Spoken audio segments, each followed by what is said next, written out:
Vediamo come modellare questo pezzo meccanico con AutoCAD. Andiamo sul cerchio e facciamo un cerchio, quindi accertiamoci che qui sotto sia impostato il raggio e diamo 1.25. Centriamo il disegno e facciamo dal centro del cerchio, attivando l'orto, una linea orizzontale pari a 7. Da questa linea facciamo un altro cerchio dando un raggio di 1.25. Da questo punto alziamo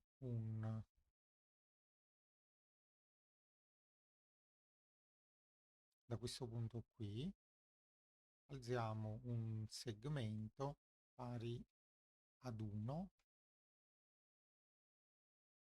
in questa direzione, un segmento pari a 1.5.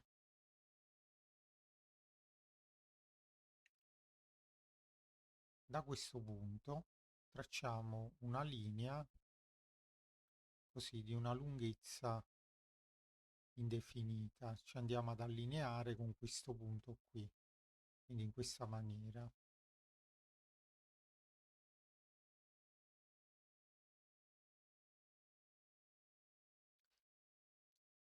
Ora tracciamo una linea da questo punto di 0.5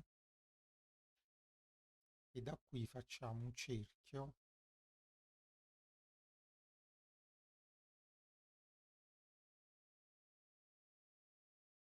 di raggio pari ad 1.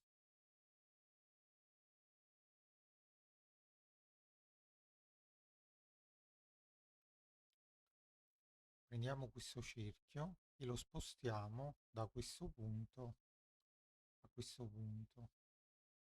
Con il comando linea tracciamo una verticale in questa direzione. Con il comando taglia, premendo invio, tagliamo questo segmento e questo segmento. E ancora tagliamo questo segmento. Eliminiamo quest'altro segmento. Andiamo sul comando raccorda, clicchiamo sul raggio e diamo un raggio di 0.5. Clicchiamo su questo punto e questo punto, ottenendo questo risultato.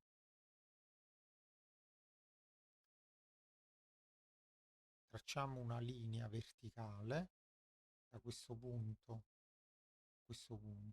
e con il comando taglia invio tagliamo queste due parti. Selezioniamo queste parti, andiamo su Edit a specchio e clicchiamo su questo punto e quest'altro punto, specchiando da quest'altra parte il disegno. Cancelliamo questa linea di riferimento, andiamo sul comando cerchio, clicchiamo su questo punto e diamo un raggio di 0.75.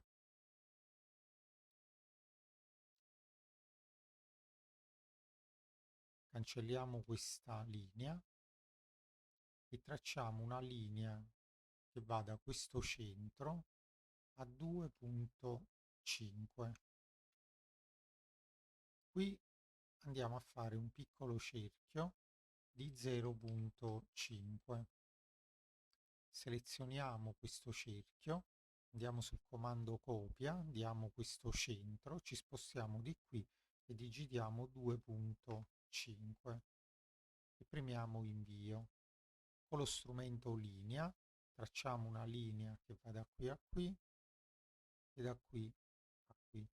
Cancelliamo questa linea, con il comando taglia andiamo a tagliare questa parte, tagliamo queste due parti ottenendo questo risultato.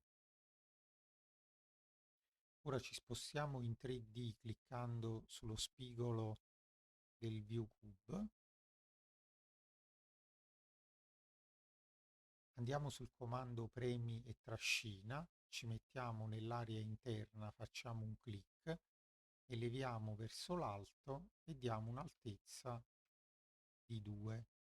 Passiamo dalla modalità wireframe alla modalità concettuale. Questo qui è il pezzo finito.